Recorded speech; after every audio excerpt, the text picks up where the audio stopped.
Hello guys, for today's video, ayan guys, samahan nyo na ako dito sa aking pagpunta dito sa may SNR ng Baclaran. Pagpasok ko pala dito guys, ito yung nakita unang bungad ko pala ganyan guys. Napakadami pala ng mga pagkain dito. Ngayon lang naman na kasi ako nakapunta dito guys, nakita nyo naman, napakasarap ng mga pagkain dito. Iba't ibang klase ng mga pagkain, hindi ko pa talaga itong nakita guys sa buong buhay ko. Kaya ayan. Pagpasok ko dito, napamangha talaga ako sa sobrang mga sarap na mga pagkain ng mga paninda nito, guys.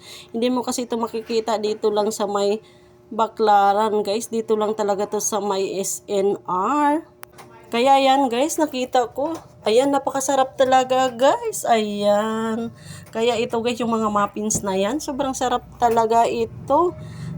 Tapos guys, dito sa kabila pala nila guys, meron palang mga Yakult. Tingnan nyo naman.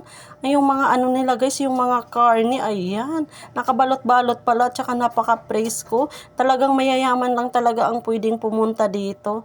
Tingnan nyo naman guys, yung gulay nila. Ayan, nakabalot. Tapos yung mga presyo nila guys, iba talaga kung compare mo sa palengke.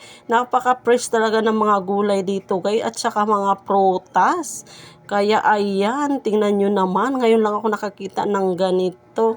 Napakasarap talaga ng mga prutas nila guys. Ay, fresh na fresh talaga. Kaya guys, hanggang dito na lang muna ang aking video. Thank you for watching.